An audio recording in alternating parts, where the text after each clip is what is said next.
Boa tarde a todos. Agora acho que está ok. Nós vamos dar início à palestra sobre procedimento de despacho aduaneiro, né? Para quem não me conhece, meu nome é Reinaldo dos Santos.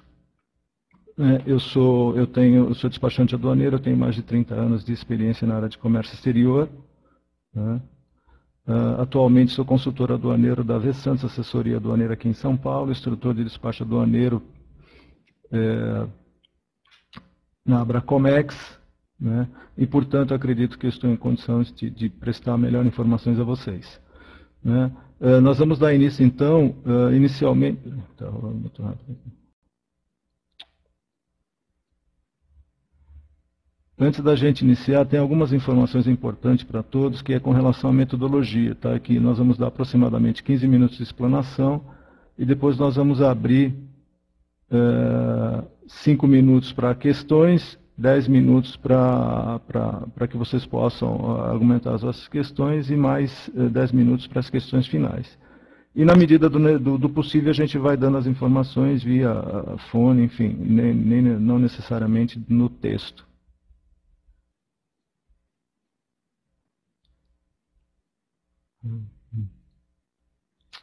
Só um minutinho, por favor.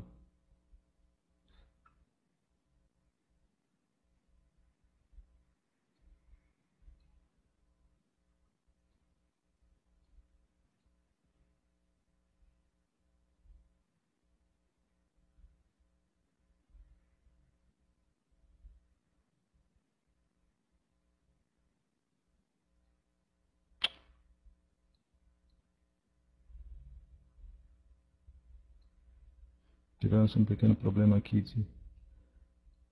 Só um minutinho. Tá, já fiz a minha apresentação.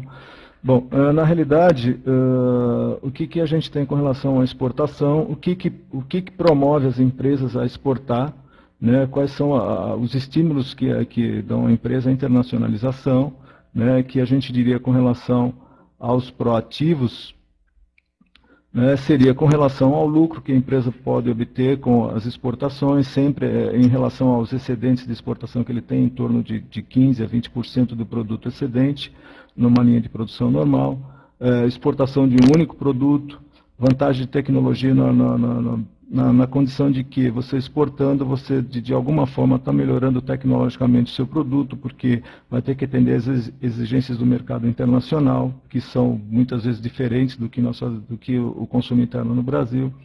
Informações exclusivas com relação a mercados, benefícios fiscais, porque todos sabem que na exportação nós temos os benefícios fiscais em que o ICMS e o IPI eles não incidem na exportação, portanto são isentos sob o ponto de vista fiscal. Economias de escala na medida em que a empresa, quanto mais produz, ela vai ganhando uma economia de escala na medida de melhorar a sua qualidade do produto, com eficiência na produção, né? Enfim, esses são basicamente os proativos. Com relação aos reativos, é tudo aquilo que a empresa quase que se obriga a fazer de alguma forma para que, né, ela não perca mercado. O que significa dizer? Com relação às pressões competitivas, excesso de produção que ela tem que desovar de alguma forma para não ficar com o produto parado na prateleira ou nos seus estoques. Queda de vendas no mercado interno seria uma forma de você buscar o mercado internacional para repor aquele excesso de produção, né? Excesso de capacidade instalada, aquilo que eu já citei. Mercado interno saturado, quando você tem uma oportunidade no mercado externo, e proximidade de clientes e mercado, né? Com relação ao fluxograma de exportação, eu diria que nós temos alguns detalhes, como é que a gente começa no mercado de exportação, o que a gente tem que entender com relação a fluxo de exportação, né?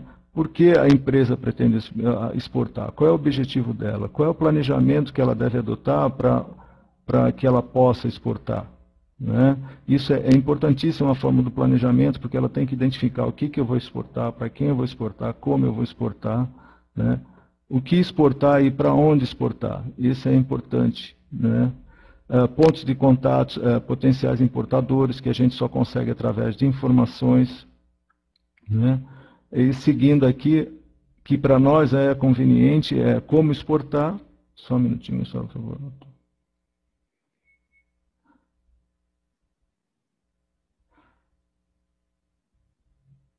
Só um minutinho.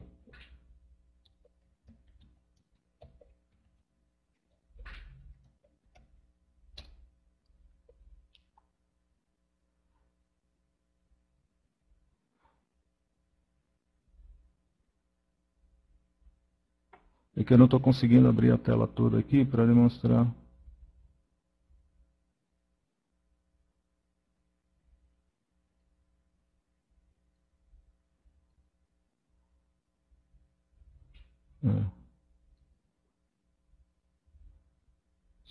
Só um minutinho, por favor.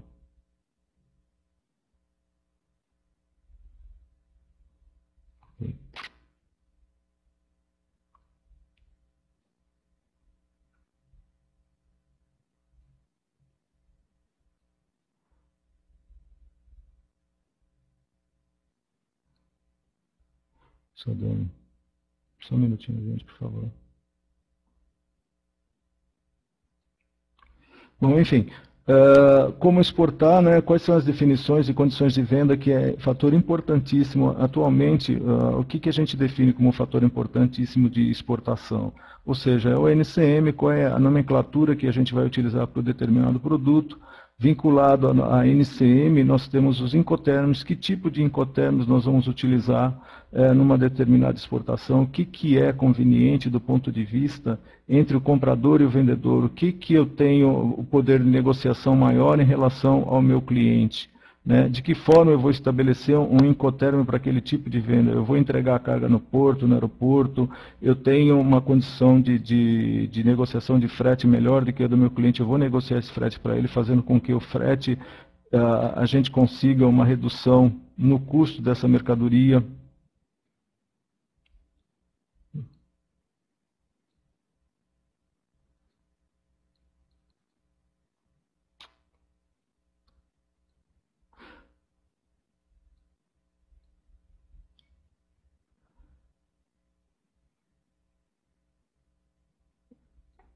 Né?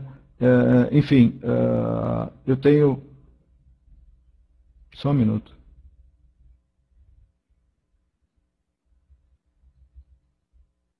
Eu estou tendo problema com relação aqui a manter a tela cheia, ela não vai. Só um minuto.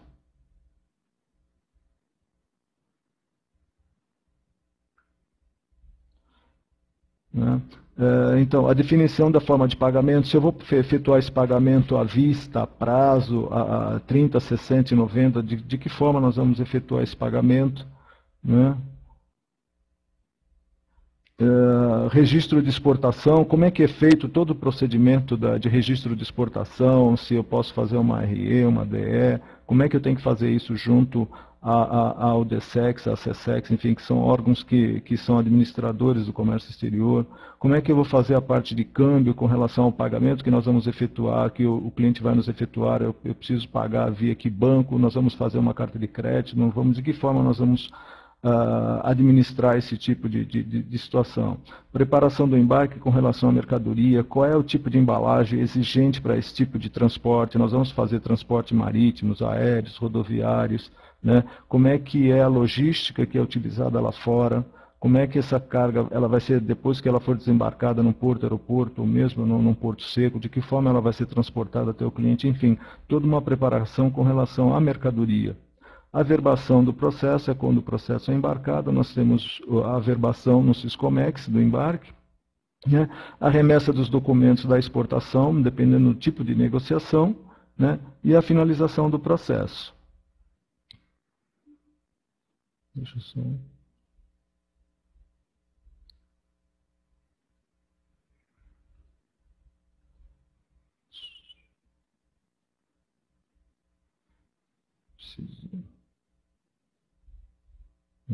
Agora ficou legal. Dando continuidade, nós vamos falar agora sobre o despacho aduaneiro de exportação, né, que ele tem base na Instrução Normativa número 28, de 94, ela parece ser, vamos dizer assim, até certo ponto antiga, mas ela teve alterações no decorrer desse tempo. porque normalmente uma instrução normativa, ela tem ela chama, né, a instrução normativa 28, só que durante um bom período, até 2011, ela teve alterações. Essas alterações vão sendo incorporadas a essa instrução normativa número 28, que ela continua em vigência, né? Além disso, nós temos o regulamento aduaneiro, que é através do decreto 6759, que é a nossa Bíblia, em que lá você pode encontrar, nós vamos encontrar tudo aquilo que é definido em relação ao comércio exterior, não só de exportação, como também de importação, enfim, todas vamos dizer assim, os órgãos anuentes, tudo aquilo que é feito dentro do comércio exterior tem base no regulamento aduaneiro, né?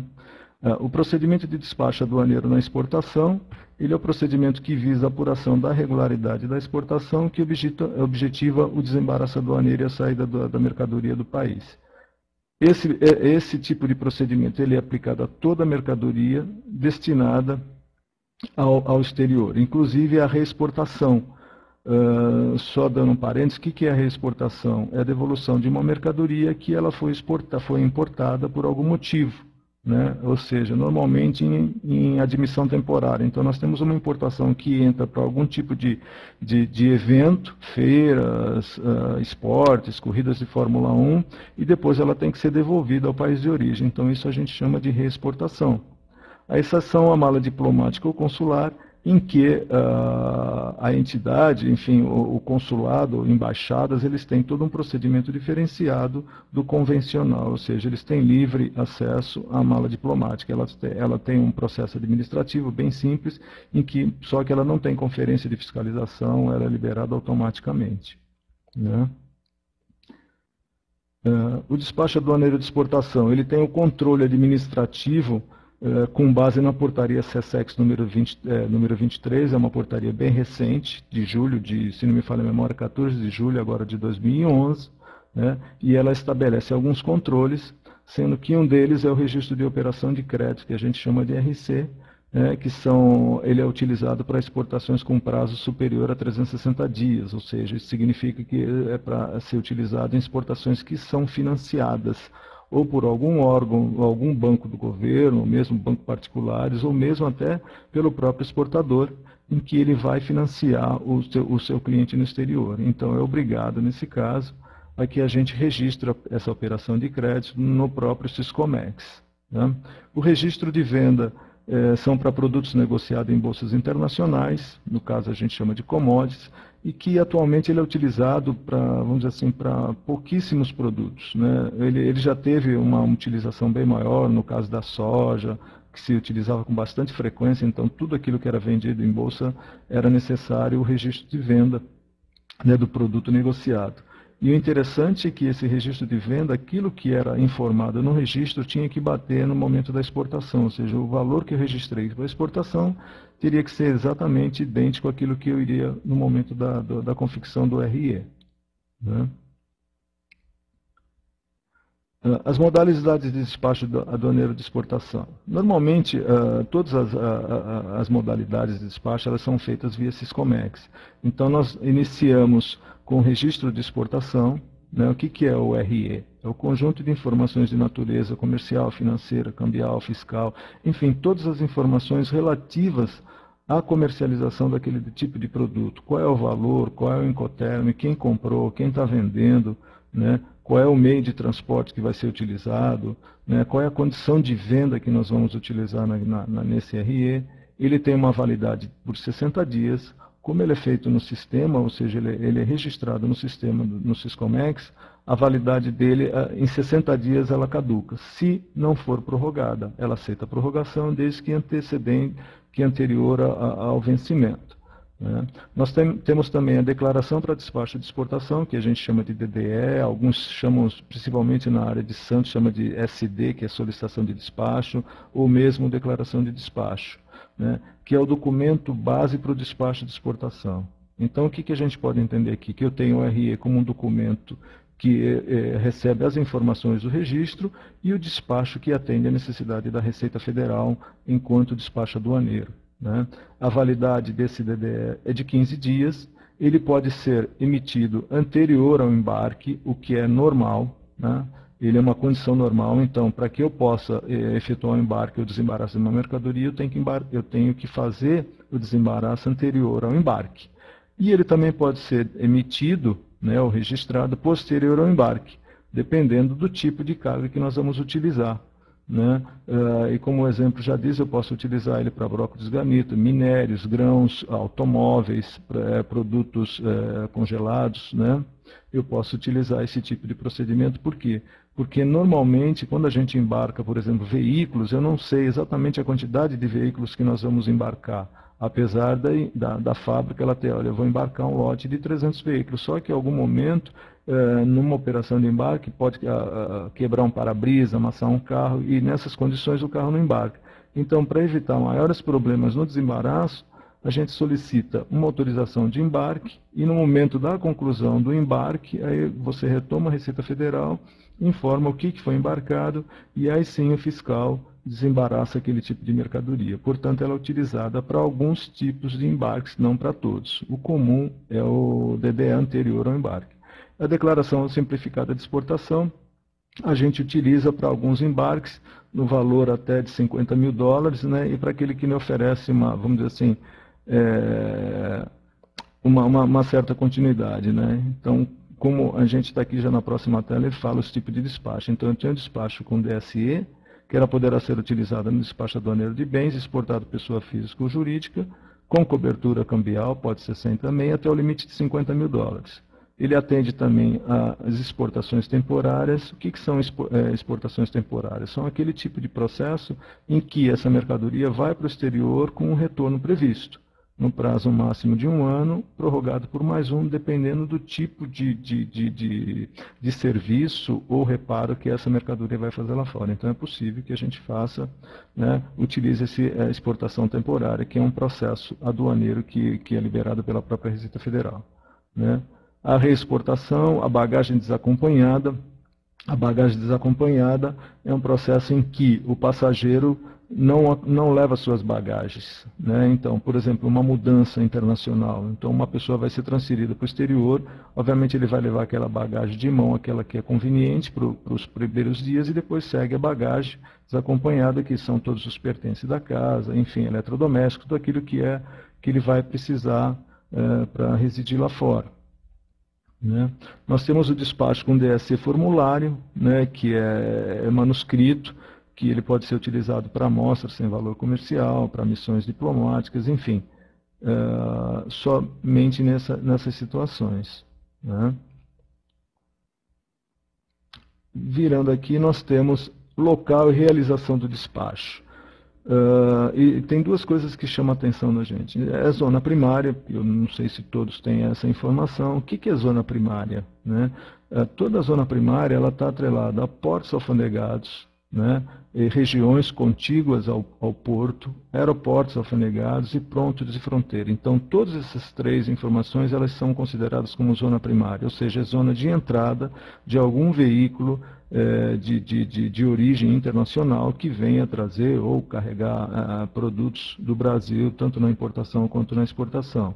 E a zona secundária é toda a parte restante do território aduaneiro, ou seja, eu saí da zona primária, eu tenho que alcançar a zona secundária na medida em que eu transporto algum tipo de produto, né, que ele é vinculado ao comércio exterior, tanto na exportação quanto na importação.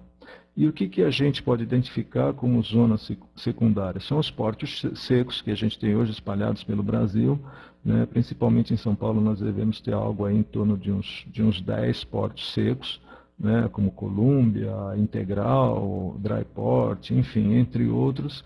Na região de Campinas, nós temos, fora da região de São Paulo, Paraná, Santa Catarina, nós temos portos secos, né, e que a gente também utiliza para operações de desembaraço de mercadorias, né, que eles têm controle aduaneiro, né, como uma zona primária, né. Continuando, nós vamos falar sobre procedimentos de exportação, né. O que são procedimentos de exportação, né? O procedimento de exportação, ela define algumas informações com relação à responsabilidade, né? Qual que é a responsabilidade do exportador enquanto definido pela Receita Federal, mesmo pelos órgãos que administram o comércio exterior, como o DSEX? O exportador ele tem a obrigação e ele tem a função de registrar a declaração de exportação ou a declaração simplificada de exportação. O depositário, o que é o depositário? São os armazéns, que pode ser um porto seco, pode ser um armazém de zona primária, como o mesmo que a gente chama de armazém de água. Em Santos nós temos alguns, como o Santos Brasil, como o Libra A37, Termares, enfim, esses são depositários, ou mesmo como a Infraero em São Paulo, na administração dos aeroportos de Viracopos e Guarulhos, né?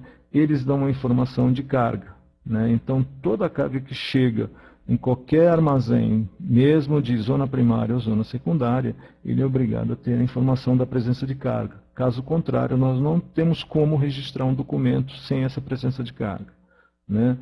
O transportador, esse transportador, ele registra os dados de embarque. O que é esse transportador? Ele pode ser um transportador internacional, como pode ser um transportador, né, nacional, em trânsito aduaneiro, por exemplo. Então, ele registra esses dados de embarque. Então, são esses três elementos, né, que faz o controle na área da exportação.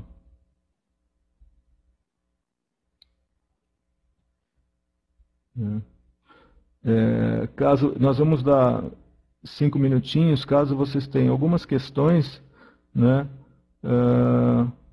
eu posso responder a vocês, né? Acho que fica mais fácil até eu responder pelo próprio fone, em vez de escrever. Acho que assim todo mundo ouve e a gente já pelo menos tenta.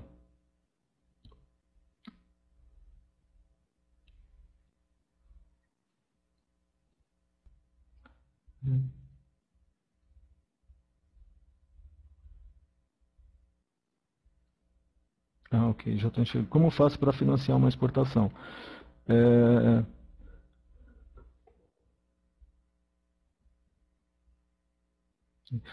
A exportação financiada você tem que obter através de algum banco do governo, né, essas informações, porque inclusive o governo tem muito interesse em financiar a exportação, haja vista que ele tem, obviamente, a exportação tem um grande peso na balança comercial, isso é importante, né? Então pode ser através desses bancos que são disponíveis nos sites do governo. Como funciona o desembaraço em caso de DDE registrado após o embarque? Ela tem, nos portos, principalmente nos portos de grande movimento, eles têm vamos dizer assim, uma espécie de procedimento, né? Então existe algum procedimento, por exemplo, no Porto de Santos, vou embarcar muito automóvel, a gente tem um procedimento em que a gente informa via uma petição à Receita Federal, né, que mediante o RE tal numerado, de que nós temos um lote tal para ser embarcado, e aí solicita e o fiscal dá o ok para embarque. Né? Isso daí é um procedimento que já existe, principalmente no Porto de Santos, não tem qualquer inconveniente. E depois do embarque, a gente averba, desembaraça e ao mesmo tempo já averba a DE. Quanto à apresentação dos ideais será disponível, tem que ver com a Bracomex, eu não tenho essa informação.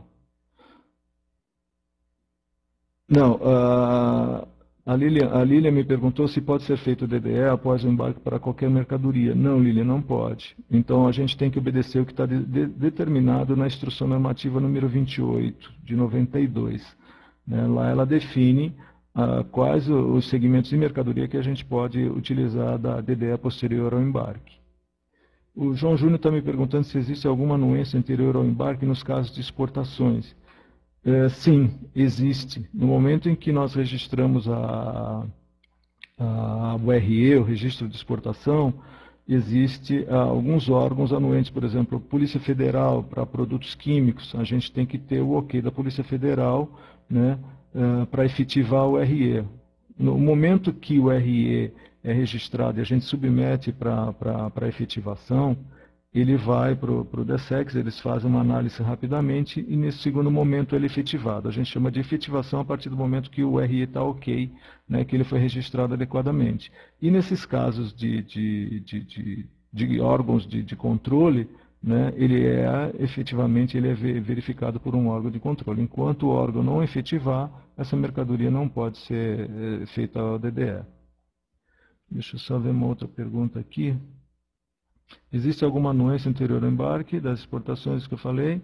Na área médica, a Anvisa precisa autorizar esse embarque da mesma forma que é feito na importação? Sim, aí você tem que identificar a NCM, tá? Tudo aquilo que nós fazemos tanto na área de importação quanto na exportação está vinculado à NCM. Então tem que verificar se na NCM tem algum tipo de procedimento adequado à mercadoria. Eu acredito que na área médica, como na importação, a exportação deve ter, vamos dizer assim, as suas observações com relação a deferimento, né? Principalmente a Anvisa, né? Tem uma outra pergunta da Odete Conceição. Como devo ajustar as exportações? Um minutinho, já passou. Peraí. Só um minutinho. Como devo ajustar as exportações em consignação quando a venda é feita para mais de um importador? Normalmente, nas exportações em consignação, você faz uma única remessa, obviamente com uma única fatura para um representante no exterior, e na medida em que essas mercadorias vão sendo vendidas, você vai emitindo a fatura comercial, né, e fazendo a baixa aqui com relação à exportação que foi feita, né, para que o banco possa ter controle, enfim, o DSEX possa ter controle daquilo que é feito. Agora, se for possível, seria conveniente você já definir uma exportação em consignação para cada importador, propriamente dito, para evitar, né, uma série de documentos que você fatalmente vai precisar com relação à exportação em consignação. Mas o normal é que se faça uma única exportação, né, e, enfim, e atenda a necessidade, e depois o importador, o comprador, vai te informando de que forma ele está sendo utilizado, para quem está sendo vendido, na medida em que ele pede, né, a fatura comercial. É importante vocês observarem que as questões que não foram abordadas deverão ser postadas no fórum, tá, no portal de ensino, né, para aqueles que são alunos. Os que não são podem se cadastrar na Abracomex Online, que é gratuito no portal de ensino da Abracomex. Tá, ok? Não tem problema nenhum. Só a última pergunta aqui da Jéssica Carvalho. Para produtos químicos apenas e controlado pela Polícia Federal, vai depender, vamos dizer assim, pode ser que até alguns produtos químicos pela ANP, que é a Agência Nacional de Petróleo, né? Aí nós temos que identificar qual é o tipo de produto com base na NCM. Tá, ok? Dando continuidade, aqui nós estamos no slide de despacho de exportação, né? O que é o despacho de exportação? Ele dá um início da operação de exportação, ou seja, nós já fizemos o RE, já disponibilizamos a mercadoria, né, no porto, aeroporto. Só um minuto, por favor. Ok.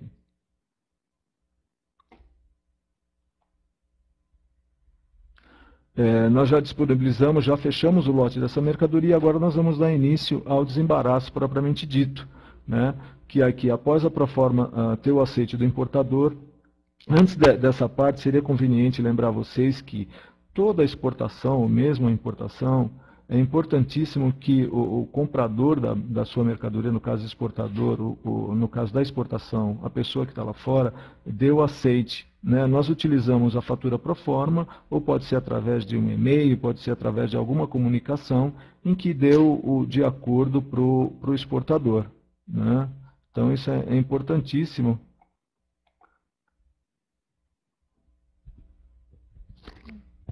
Está normal agora? Eu só estou testando o som que parece que a voz voltou. Está normal? Né? Após a proforma, tem um aceite do importador, né? E aí o frete é contratado, dependendo do tipo de Incoterm que a gente utiliza, o frete é de responsabilidade do exportador ou do importador, vai depender da condição de Incoterm que está sendo negociado.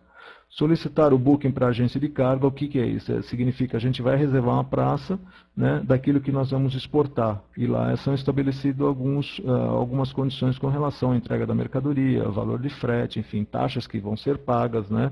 Então, com o booking, o exportador, ele vai iniciar desde a retirada do contêiner vazio no terminal, né?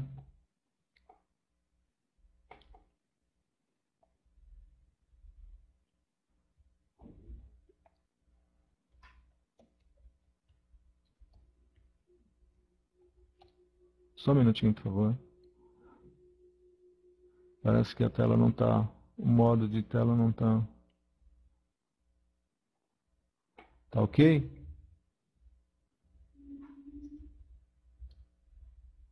Só um minuto, por favor.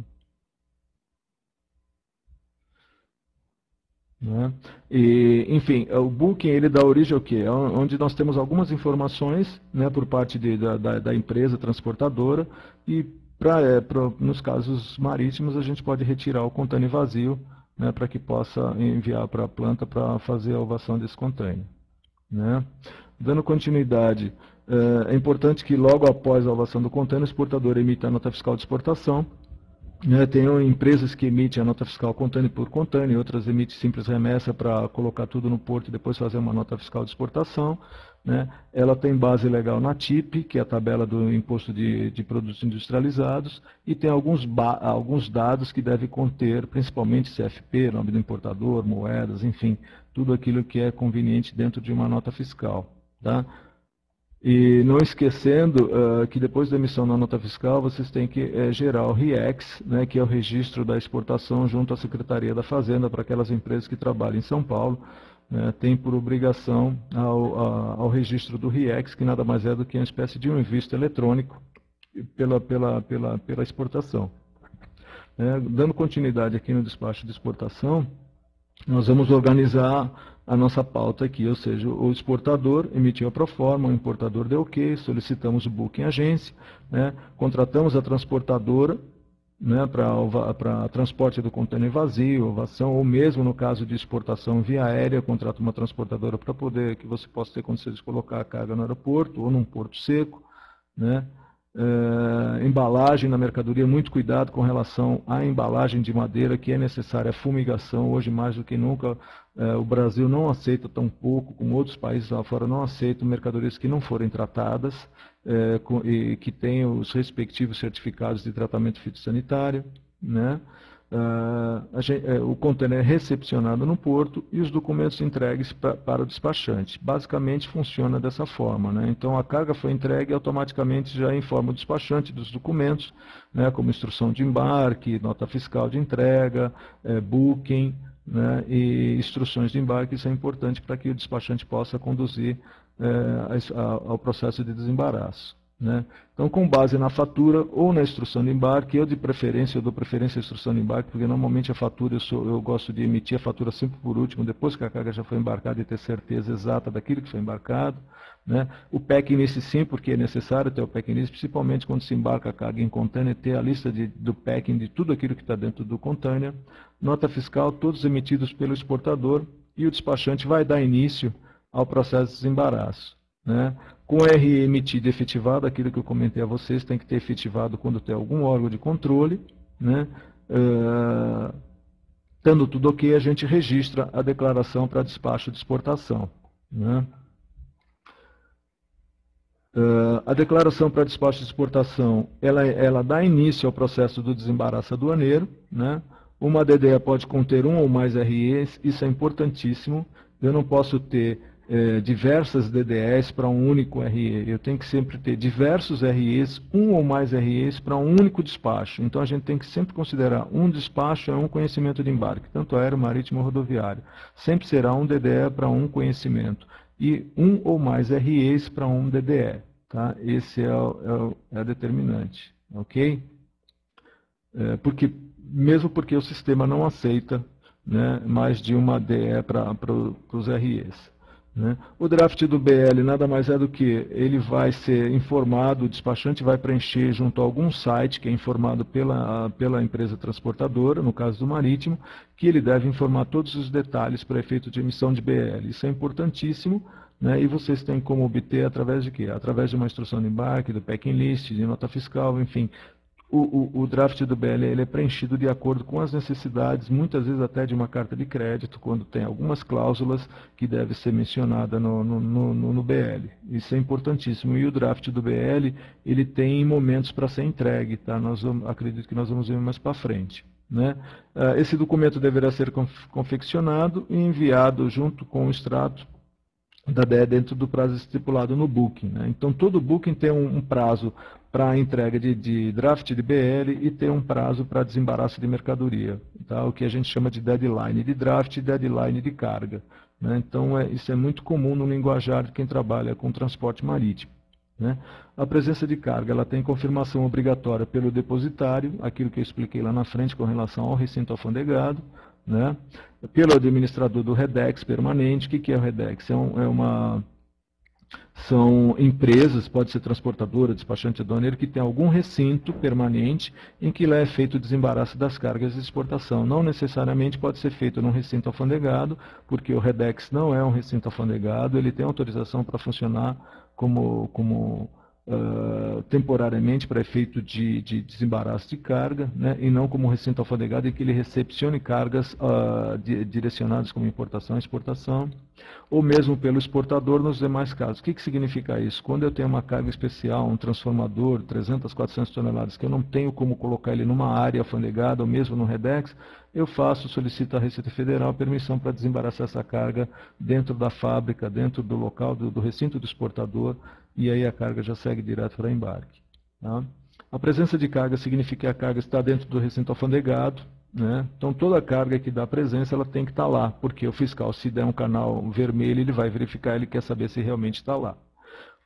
Como a presença de carga efetivada no Siscomex, nós damos início propriamente dito à apresentação dos documentos na alfândega, né? Que nós temos um procedimento todo ele direcionado também com base na IN 28, tá, gente? Sempre com base no procedimento da Instrução Normativa número 28.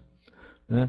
Após a recepção dos documentos pela alfândega, o que significa isso? Nós preenchemos toda essa documentação, então nós juntamos o RE, a ADE, a nota fiscal, né? O packing list, a capa do processo, o envelope, principalmente em Santos, nós montamos esse envelope, né, e entregamos à Receita Federal, ou seja, ele é protocolizado na recepção da Receita Federal e depois ele encaminhado para a fiscalização, ele vai ser parametrizado.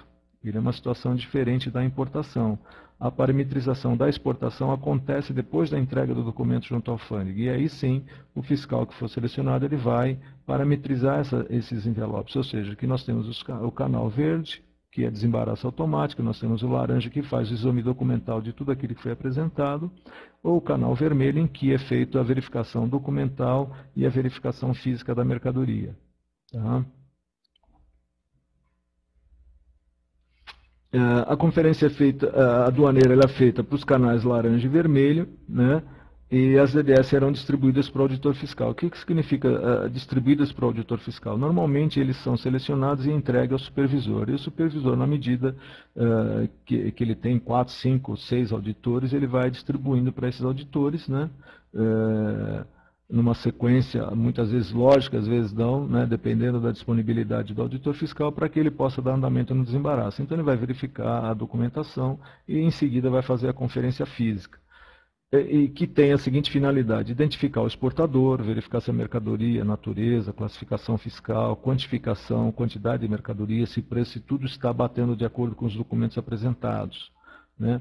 Se ele realmente verificou que aquilo que está sendo embarcado, ele abre a caixa, se bate idêntico com a mercadoria que está descrita na documentação, a mesma coisa acontece na importação. Ele confirma o cumprimento de todas as obrigações fiscais e outras exigências em razão da exportação. Né? Basicamente, isso é a conferência aduaneira. Né? Continuando as etapas, exame documental e exame da verificação da mercadoria, como eu expliquei, é verificada no curso da conferência aduaneira ou em qualquer outro momento, aí vai depender daquilo que está determinado na documentação e como deverá ser o modus operandi para que isso possa ser feito. Tá? É importantíssimo de que a atuação do despachante aduaneiro, ou mesmo de ajudante nesse momento, para verificação da mercadoria, porque o ajudante, ou mesmo o despachante, ele facilita o trabalho do auditor no sentido de abrir a mercadoria, fazer um acompanhamento, fornecer algum tipo de subsídio para o fiscal com relação àquela mercadoria, porque muitas vezes quando ele trabalha há um longo tempo com um tipo de mercadoria, então ele já, vamos dizer, aquela mercadoria já se torna meio que familiar, então é muito mais fácil dele informar o fiscal do que se trata, né, dar outros tipos de informações que facilitem o desembaraço aduaneiro desse tipo de mercadoria. Então é importantíssima a presença desse profissional. né? O desembaraço é o ato pelo qual é registrada a conclusão da conferência aduaneira e autorizando o embarque ou a transposição da fronteira da mercadoria, né? Isso em última instância, o fiscal viu que estava tudo ok, ele informa no sistema que a mercadoria está desembaraçada, né? É importante que todos os procedimentos mencionados até o ocorrer do desembaraço deverão acontecer à data do deadline, aquilo que eu havia comentado há 3 slides atrás, ou seja, no momento em que nós registramos um book, que nós fazemos o fechamento de uma praça junto a algum transportador internacional, ele nos dá o deadline, ou seja, qual é o momento em que essa mercadoria tem que estar disponível no armazém, ou que momento que o draft tem que estar à disposição. Caso contrário, a mercadoria não vai ser embarcada se não atender nenhum desses 2 quesitos. Okay? Isso é importante para que a gente possa garantir o embarque da mercadoria propriamente dito. Porque se eu não entregar o draft ao meio-dia de um determinado dia, consequentemente a companhia vai transferir essa carga para outro navio, que não esse que estava escalado, né? Como também com o desembaraço da mercadoria. Tá ok, gente? Isso é importantíssimo. Aqui eu apresento um pequeno fluxo com relação, né, onde tudo acontece, como ele vai com relação ao recebimento dos bookings, fatura, packing list, né? Eu digo fatura ali, mas eu entendo como uma instrução de embarque que é o conveniente, né, para que o despachante possa ter esse tipo de informação, né? Confirmar com a companhia marítima, enfim, com os transportadores internacionais com relação à entrada do veículo transportador, né, com relação ao deadline de carga e deadline de draft, né, as responsabilidades de quem são, a elaboração do RE, do DE, do draft, aguardar o ingresso da carga no porto, porque sem ela no porto a gente não tem como dar a presença de carga, tampouco dá para registrar uma declaração de exportação, né? Contêineres no terminal, solicitação de presença de carga, enfim, todo esse procedimento aqui que eu identifico no fluxo são feitos pelos despachantes que estão na zona primária, no caso de Santos, Vitória, Rio Grande, enfim, Itajaí, São Francisco, entre outros os portos, né? Basicamente esse fluxo a gente pode utilizar para qualquer porto, é só adequar a nomenclatura de cada porto, cada um utiliza uma nomenclatura com relação às suas necessidades, né? A montagem do processo, né, que a gente tem lá as informações com relação aos documentos que compõem a montagem do processo, a apresentação na Receita Federal, a distribuição, os canais de liberação e, por último, o desembaraço das mercadorias, se tudo estiver ok.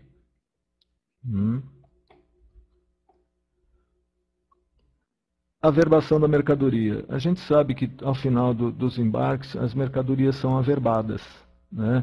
Desde que, para isso, as informações contidas no sistema, tanto da declaração de exportação, quanto nas informações prestadas pelos transportadores internacionais, essas informações sejam, vamos dizer assim, de uma forma que batam, né? Valor da mercadoria com o valor do frete, tem alguns parâmetros em que o sistema averba de forma automática, ou seja, se aquelas informações estiverem ok, tanto do lado da Receita Federal quanto do lado de um transportador, então a averbação ela é dada de forma automática, ou seja, o acesso ao sistema ela já aparece a averbação, que está tudo ok, o embarque foi averbado, ou seja, a mercadoria foi embarcada, né?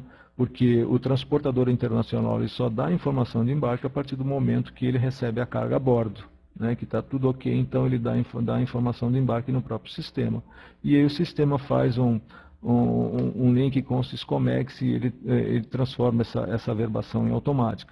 A averbação manual é quando é feito com divergência, é feito pelo próprio fiscal que entra no sistema e faz essa averbação, ou seja, no momento do desembaraço houve alguma divergência com relação a algum valor, alguma descrição que não estava de acordo com a fiscalização permite o embarque, só que ele não averba a mercadoria, ele não averba o embarque.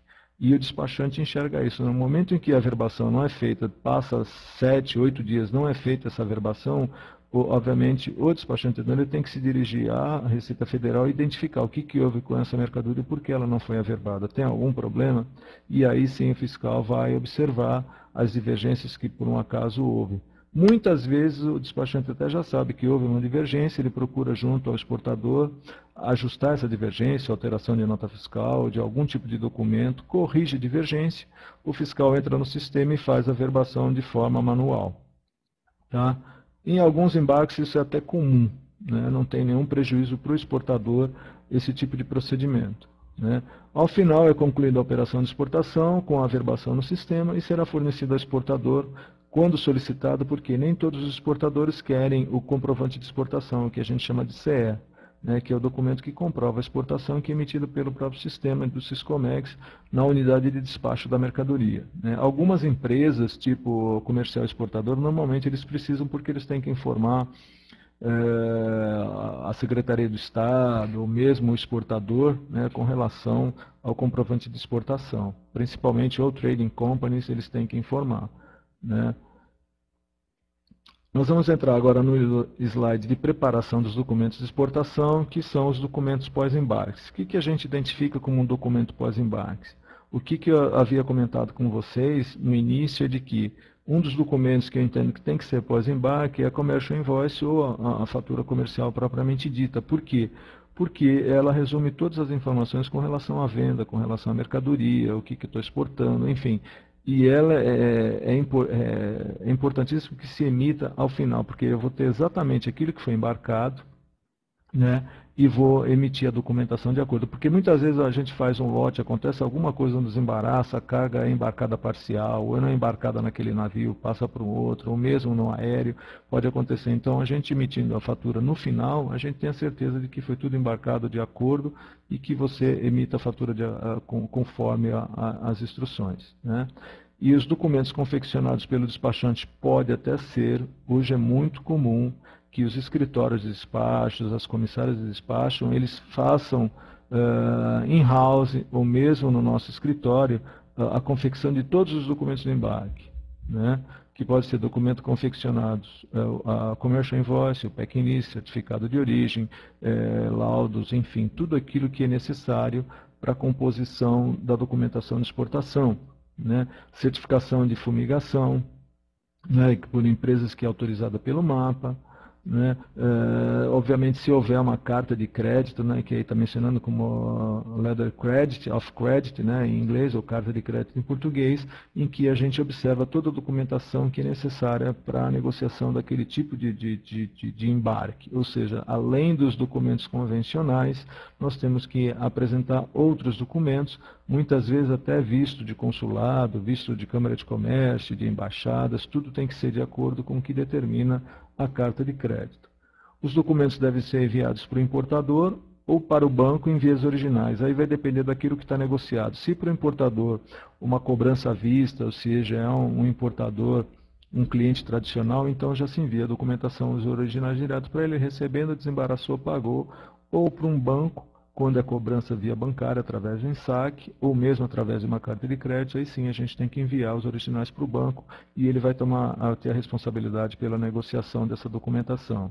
E liberar lá fora, obviamente, somente mediante pagamento do comprador dessa mercadoria. Caso contrário, os documentos originais não são liberados ou entregues ao importador. Tá, gente? Então, basicamente, em termos de slides, essa é a apresentação. Mas eu acredito que a gente tem tempo aí para responder ao questionamento de vocês com relação às dificuldades ou necessidades que vocês têm no vosso dia a dia, né? E eu estou à disposição.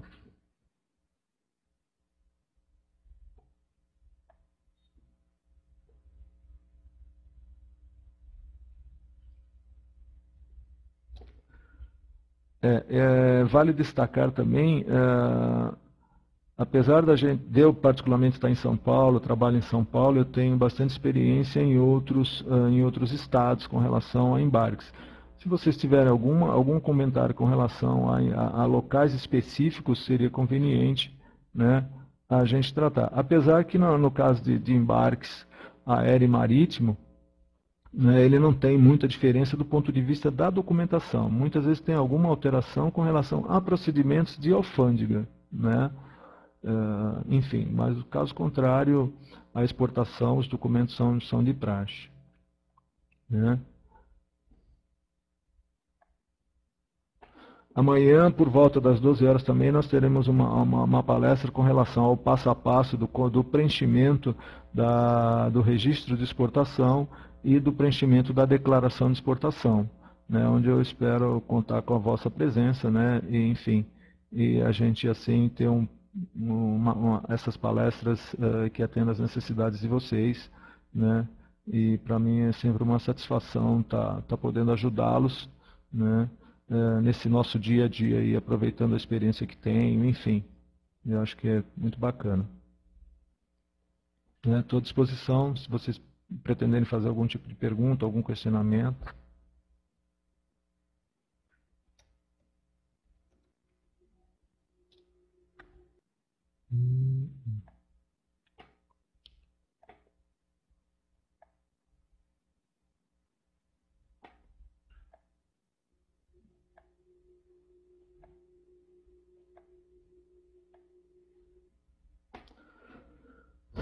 Está ouvindo? Vocês estão me ouvindo? Se tiver algum problema, por favor.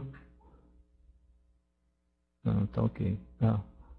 Só um minutinho, tem uma pergunta aqui. Rodrigo Santos, o desembaraço total em geral demora quantas horas? Rodrigo, vamos dizer assim, depende muito do local que a gente está operando. Muitas vezes você consegue o desembaraço rápido, né? Se for um canal verde, obviamente o desembaraço é automático. Se for no canal amarelo ou vermelho, provavelmente a gente vai perder algumas horas. O amarelo vai depender muito da fiscalização onde a gente estiver atuando. Tá? Normalmente é durante o dia ou no dia seguinte. Se for vermelho, então demora às vezes 1 a 2 dias, dependendo da disponibilidade do fiscal. Né? Então a gente não tem muito, vai mudar, vai alterar em função do local. Né? Enfim, a gente tem que estar sempre dependendo da fiscalização. Tá ok? Então é bom sempre você verificar com o seu despachante, né, o tempo ou ter um medidor de desembaraço para que você possa acompanhar. Né? Mas é bem mais rápido do que na importação, pode ter certeza.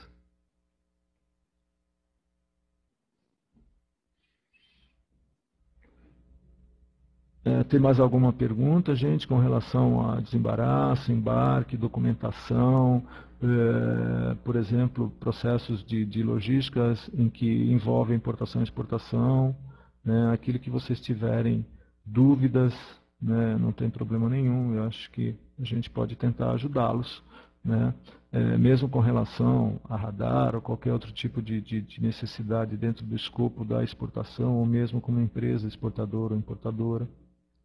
Né? Isso é importantíssimo, faz parte do nosso dia a dia.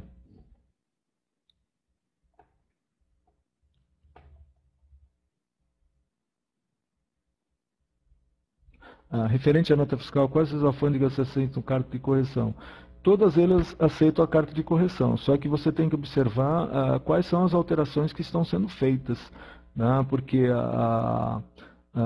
na RIP, que é o regulamento de IPI, determina uma forma de correção, e na Secretaria da Fazenda de cada estado determina outra forma, aquilo que é aceito e o que não é aceito. Então é importante consultar sempre o despachante com relação a quais os dados que você pode alterar dentro de uma nota fiscal. Provavelmente o valor não pode alterar, o comprador e o vendedor não podem alterar, né? Mas você pode alterar o transportador, enfim, né, a quantidade de caixas. Aí vai depender muito da onde está sendo feito o desembaraço. É bom sempre consultar o despachante para ver como vai ser feito.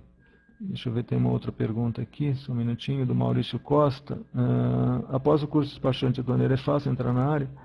Eu creio que sim, vai depender mais da pessoa do que em relação à empresa. Né? O mercado está demandando bastante, a gente tem dificuldade de bons profissionais na área. É óbvio que se tiver um conhecimento, sempre tem um grau de facilitação. Aquelas pessoas que estão, por um acaso, fazendo faculdade de Comex, enfim, tem talvez uma condição melhor, porque pode entrar como estagiário, e aí sim verificar se realmente é o seu segmento, aquilo que a pessoa pretende, e dar início a uma carreira. Eu acho que é bem mais prático, né, quem já está na área.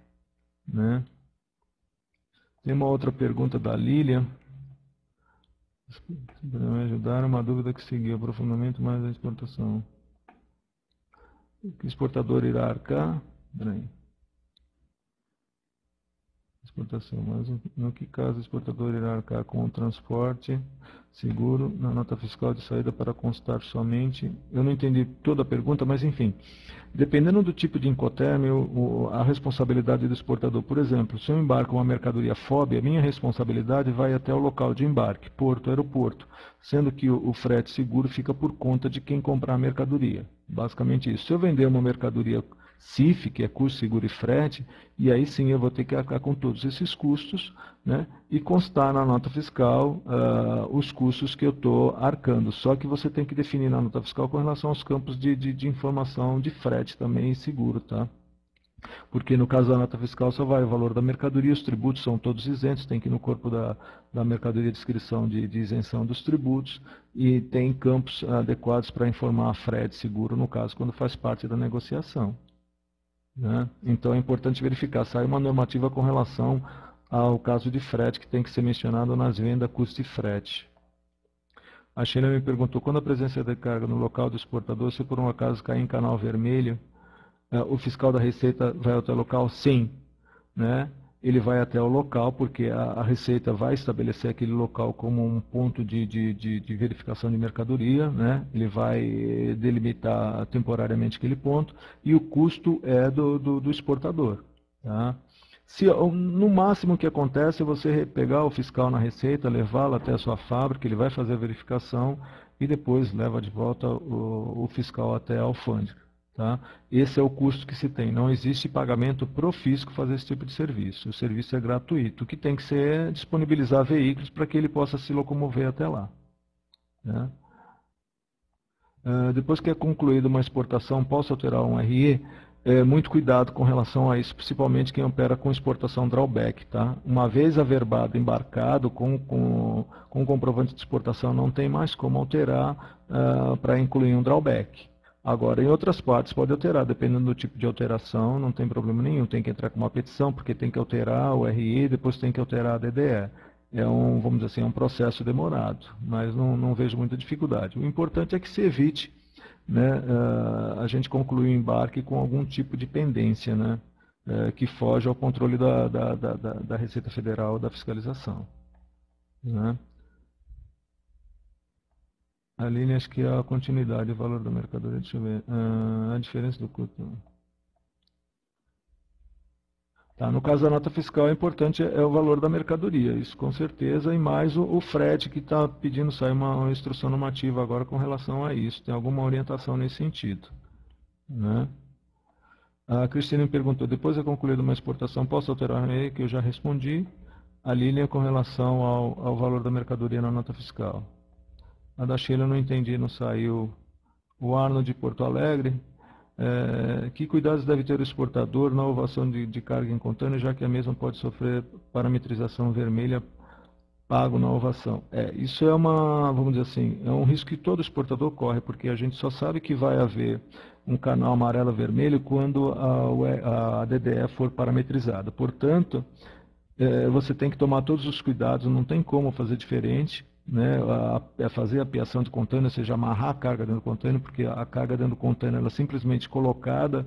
A gente sabe que no transporte marítimo o navio ele balança muito, as cargas batem em cima, na lateral do contêiner, no chão, enfim, e a carga pode danificar com a chegada no destino. Então é importantíssimo que a carga tenha o cuidado desde a saída do exportador, imaginando que vai dar até um canal verde para que você não tenha problema.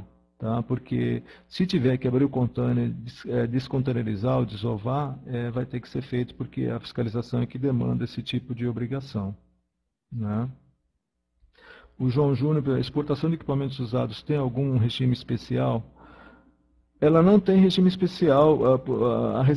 Na realidade, o DSEX tem que aceitar os valores que estão sendo colocados. Não é proibida a exportação de equipamento usado, no Brasil não é proibido, desde que efetivado pelo DSEX. Então, ele vai verificar o tipo de mercadoria que está sendo exportada, pelo preço que está sendo exportado, se não está sendo um preço muito abaixo do mercado, né, e vai autorizar a exportação. Quem tem que tomar cuidado com relação à importação de usados é o país que está comprando. No Brasil é proibido a importação de usados, desde que autorizados pelo DSEC. Se for autorizado, a gente pode importar. Caso contrário, é proibido a importação de usados. Eu creio que acontece o mesmo lá fora. Mas a exportação está liberada. tem problema nenhum. Que cuidados deve o Arnold de Porto Alegre, que cuidados deve ter o exportador na ovação de uma carga em contêiner, já que é mesmo. Bom, isso eu já respondi, né? O João Júnior perguntou com relação à venda. Não tem problema com relação à exportação de usados para venda. O Rodolfo Pigatti, sobre a importação de automóveis, você tem alguma informação, a isenção do IPI nessas importações para uso próprio e não comercial? O que eu soube com relação ao IPI na importação de importação para uso próprio é que tem pessoas que estão pagando, estão recolhendo o IPI normal, e depois de desembaraçado, eles estão entrando com processo com advogado para que buscando a restituição desse valor junto ao governo. Isso é o que está sendo feito, porque no momento do registro da declaração de importação, você é obrigado a recolher todos os tributos que constam da NCM. Né? Então não tem como fugir. Agora, que tem pessoas físicas que estão buscando a restituição desse tributo está sendo feito. Ainda ontem eu tive uma visita de uma pessoa que está oferecendo serviço nesse sentido. Né? Eu tampouco sabia, mas não só no IPI, como também no ICMS. Apesar que no ICMS eu acredito pouco provável que consiga, mas enfim. Cleiton, não sei, Anderson pergunta, eu estou lendo no bate-papo, por isso que eu prefiro responder né? O Arno de Porto Alegre, que cuidados deve ter o exportador na inovação da carga do contêiner, já que eu já respondi. Né? Uma pergunta aqui da Sheila Rodrigues. Quando a presença de carga é dada no local do exportador... Isso aqui eu também já respondi. Né? O Cleito está perguntando onde está o fórum. Está no site do portal da Bracomex. Claudinei, sobre o draft do BL, não, nós não vamos abordar sobre o draft do BL. Tá? Se você tiver mais alguma coisa, a gente pode ver no fórum depois, enfim. Né?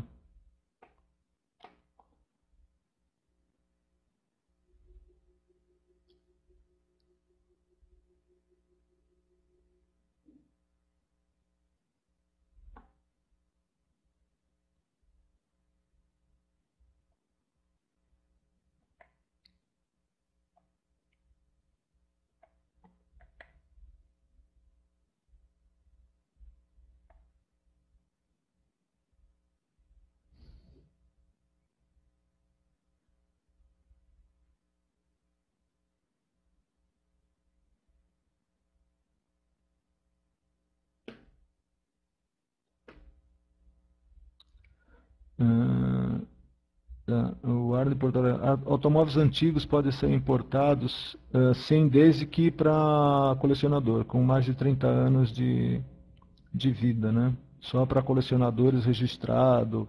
Existe algum clube de colecionadores de automóveis, só eles podem autorizar e tem que ser mais de 30 anos, né, de fabricação, tem que ter o veículo. Ok, João Júnior, obrigado. Obrigado, Cleiton. O Rodolfo. O Cleiton pergunta, onde é esse bate-papo? Não estou tendo acesso às perguntas dos colegas. William, ok, obrigado.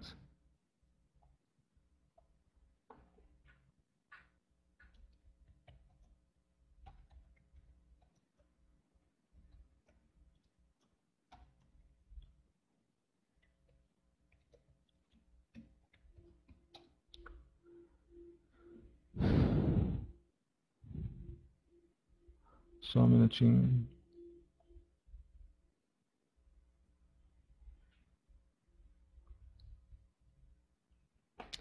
Deixa eu ver se tem mais alguma coisa. Valeu, Cleito.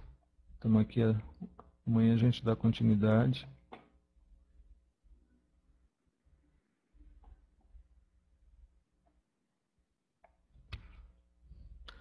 Também perdi a visualização das perguntas.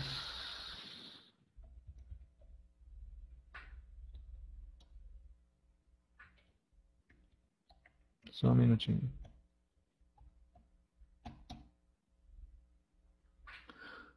Eu não sei o que passa.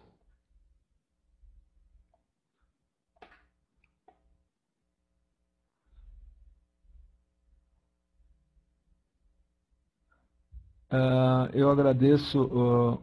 É importante, gente, eu enviei uma mensagem para vocês com relação aos depoimentos. Isso é muito importante para a gente, né, como é um retorno do nosso trabalho. Se a mensagem passada a vocês surtiu efeito importante, se agregou alguma coisa, né, para que a gente possa ter o respaldo necessário e continuar nesse trabalho, que eu acho que é super importante para a formação, para a informação, para a atualização, enfim, eu acho que ele é importantíssimo, né?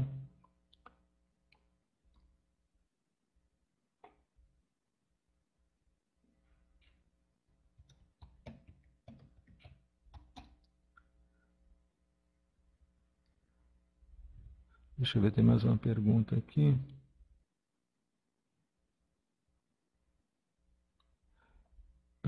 Também perdi a visualização das perguntas. Critérios brasileiros são semelhantes aos critérios americanos para exportação? Arno, depende. Os Estados Unidos, em alguns momentos, eles são muito rígidos com relação à importação de produtos para lá, tem que ter autorização, enfim. Mas depende muito do tipo de produto, né? Só que eles são muito, vamos dizer assim, do ponto de vista documental é mais tranquilo, porque eles pedem a documentação, muitas vezes você só escaneia os documentos, não precisa apresentar a documentação original, assinada. Lá, vamos dizer assim, é mais tranquilo com relação a isso. Já no Brasil, na importação, tem que ser tudo documentado, assinados em originais, enfim, tem outro tipo de burocracia, já é bem diferente dos americanos, né? Enfim, mas comércio exterior cada país é um país, né? Cada um tem a sua legislação, tem a sua fiscalização, né? Que muitas vezes, apesar de ter uma orientação dentro da legislação, mas cada fiscal ele é independente para julgar aquilo que é conveniente do ponto de vista de resguardar os interesses do Brasil a todo momento, né? Então, cada um tem um critério e a legislação é única para todo o Brasil, mas se a gente observar, né, em cada ponto de fronteira, de porto, aeroporto, cada fiscal entende de uma forma totalmente diferente, né? Mesmo aqui no estado de São Paulo, a gente observa isso.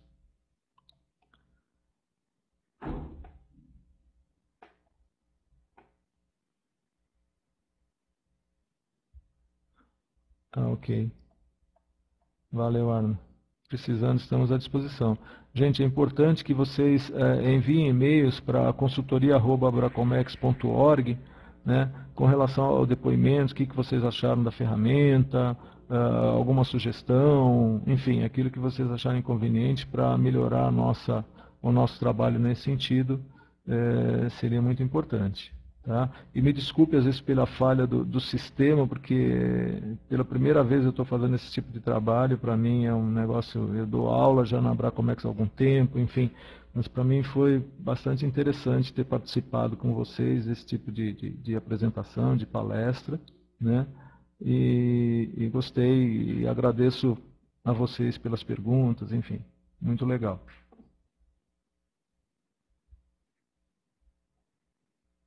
Tá?